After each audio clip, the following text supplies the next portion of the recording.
Thank you. Hi, Shop. Hi. Hi, How are you doing? good. How are you? I'm okay. Sorry I was a bit late. I just had to nip to the loo because I'm very It's exhausted. okay. I get very tired. Oh, so now you are a working for Care International in Yemen. Are you in Yemen at the moment? Yes, I'm Yemeni actually. Oh wow, excellent. And which city are you in? Which town or city are you in? I'm in Sana. Sana. Well, you may know that I'm from Aden. I was born in Aden. They may have told you that, but I don't know if they did.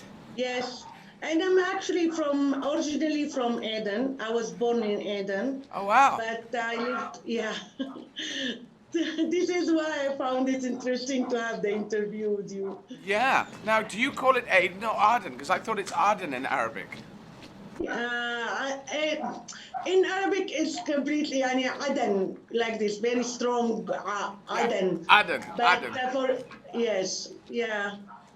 So in English, well, it's a bit soft, Okay. Aden or Aden. Yes. Aden. I Yeah. know. I thought I should. I thought because I want to learn Arabic, so I thought I should pronounce it like Arabic people do and say Aden. Aden. Thank you. That's Yeah. because it's written in my passport, and I'm very proud of it. Because my parents met there and they got married there, and my brother was born there, and I was born there. So we are very thankful to Yemen, and it's having it's a very tough time. I know. So tell us, you're a gender specialist. Tell us about that. You're helping um, with young girls, young women. Actually, what I'm doing with care is that I support all care programs, Uh, either the humanitarian or the development yeah. in gender mainstreaming. So mainly my role is to ensure that we are fulfilling care commitment to gender equality Got and you. women empowerment, making sure that women are targeted as beneficiaries, but also as a humanitarian worker.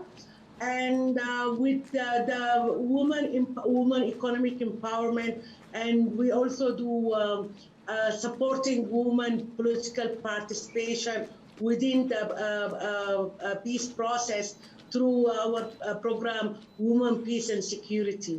So my capacity is to support care to ensure that women are there and we are supporting them within the context without causing any harm or provoking the situation for them.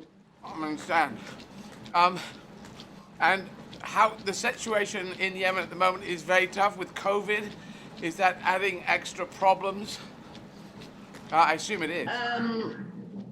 Yeah, as you know that a conflict escalated in Yemen since 2015, Yep. and since 2015, it been the conflict has caused the wars to the world wars humanitarian situation, Yep. and which make people almost 80% of people are 80% of the population are in need of humanitarian assistance, Oh my God. and the protection of civilian is getting worse and worse. So the situation is really deteriorate for a lot of people. Salaries have stopped. The economic is deteriorating. The local currency is also devaluation. A lot of issues or challenges Yemeni people is facing. Displacement happened with huge number. So almost 3 million people in Yemen are displaced. So all these challenges, and then we had the COVID-19 with no clear data, no clear instructions from some authorities, which make it like people were like, so what we are facing, a new debt.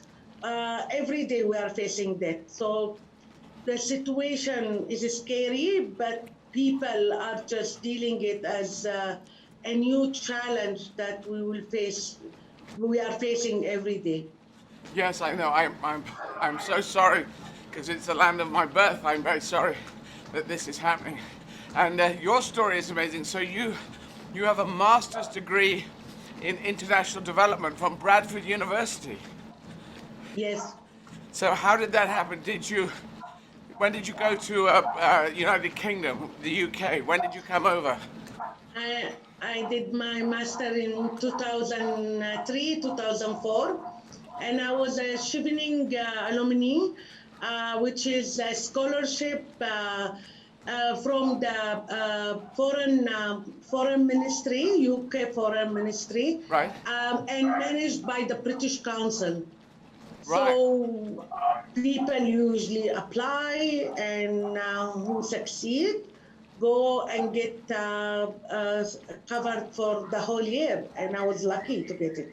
Wow. Well, excellent. Well done to that. And where did you do your ordinary degree from before you did your masters? Where did you take that? My school was in my primary and high school was in Thais, in a private school that did do and used to do English. English was the first language in that school. Right. And then I did my university in Sana'a University. Sanaa, okay. And yeah, so I'm a kind of a national person because I was born in Aden. I studied in Taiz, and then I did my university in Sana'a. Yeah. And I worked in different areas in Yemen. So yeah, I'm a kind of a national person. Well, well done to you. Excellent. Sorry? I said, well done. Thank you. Congratulations for doing that. Thank you. Thank you. And to come over to Bradford and get a master's degree is just fantastic. So I salute you. And Care International, they are. So are they based in Sana'a, or they're also based in Aden as well, or is it mainly in Sana'a? The country Care have the country office in Sana'a, Right. but we have 5 area offices. Yep. One in Aden, which is also managed Dali', Lahj, and Abiyan. And we have an office, area office in Taiz, which manage Taiz and Eb. Right. And another office in Amran, which manage Amran and Sana'a Governorate. Right. And then we have an office in Hajjah in the north, which manage Hajjah, Al-Mahwit, and Al-Hudaydah. So one country office and 5 area offices. Okay. Now I'm going to ask you an unusual question. Seeing as you were, how long did you live in Aden, when you were growing up before you left? I didn't live in Aden. I was born, and maybe I was like 5-6 months, and my family has to leave Aden. Right. Because my father he was a political activist. Right. Against the British colony. I'm sorry. Okay, that's okay. That's okay. And I was born after independence. Right. And my father, there was a lot of clashes between different political groups in Aden at that time. Right. After they got independence. Yeah. So what happened is that my father, his life was at risk, so he had to leave Aden and move to Taiz. So we left around. I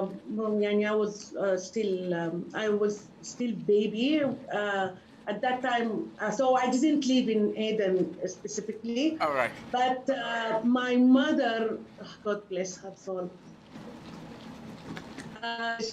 she insisted that every summer we spend it in Aden, and even we were living in Taiz and then in Sana'a.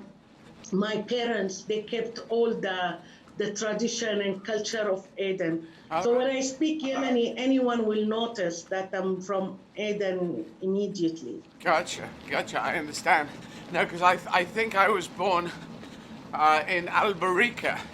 I think they call it Alberika. Al-Breka, yes, Alberika? Is that how you call it? yes. Where the Yeah, refinery is. Al-Breka. Alberika, where the Uh, refinery is. Yes, there are refineries. Yes, it's Al-Buraiqa. And I think there was a big camp for the British at that time there. Yes, there was all the houses which now Yemeni people live in, of course, and so they should. Yeah. But that's where one of those, my mum and dad lived in one of those, and the refinery. Okay. So if I tell people where I'm from, I can say Al Bareka in Aden. Is Yes. that correct? Okay, that's good. Good. Yes. Yeah. I like Yes. to know that. Also, I want to learn Arabic, but I want to play many Arabic countries because I do a comedy show, which is hopefully, fun, but also intelligent. But I've been told that Egyptian Arabic is very good because they make the films, and most people could understand Egyptian Arabic. If I came to Yemen, I'm speaking with an Egyptian Arabic, would that be understood? Would that work or not? Yes. Yeah. Actually, Egypt, they produce a lot of movies, a lot of drama, Yeah. and they were the first country in the Arab world to produce movies. So, like when the Arab people start knowing cinema and drama and TV, we used to get only Egyptian. Right. So this is why it's widespread all over. So anyone around the Arab country will understand the Egyptian delegate because it's what it's.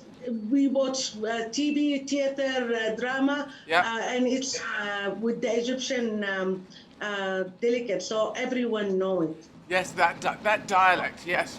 Well, I will. Yes. So if you were advising me, you'd say it's a good idea to learn Egyptian Arabic if I want to go to many. Yes, sure. If I wish to go to many different Arabic countries. Okay.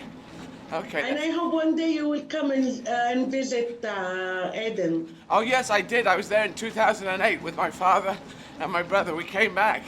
We wanted to. Oh yeah, no, it's strong with us. So we want to be back. And obviously, people say at the moment you have COVID. There is the situation as well, the conflict situation. So it's too dangerous at the moment. But this is why it's wonderful to talk to you. I'm from Al Baraka, yeah. Al-Breka. Al-Breka. Yeah. Al Baraka in And actually, CARE, Breka is one of the areas that CARE target with our humanitarian intervention, especially with the wash, because there is a lot of rural areas Yes. in the district, and CARE did more than one project there for water, sanitation, and hygiene promotion. Gotcha. Yes. Wash. Sanitation, hygiene. Excellent. Well, it's wonderful to talk to you. I'm very impressed with what you've done with your life and with your father. Your father was right to be a political activist and to ask us to leave. Thank you. Because, we understand there's a lot of us, the next generations, who say, yeah, we went around taking places as colonies, and that's not how it should be. So well done to your father, and well done to you. And shukran, I should say. Shukran jazilan. So you take care, be safe, and thank you for talking to us today, Shua. Thank you for choosing Yemen to talk about it. Not at all. I always will. I will always fight for Yemen. Cheers. Thank you. Bye. Bye-bye.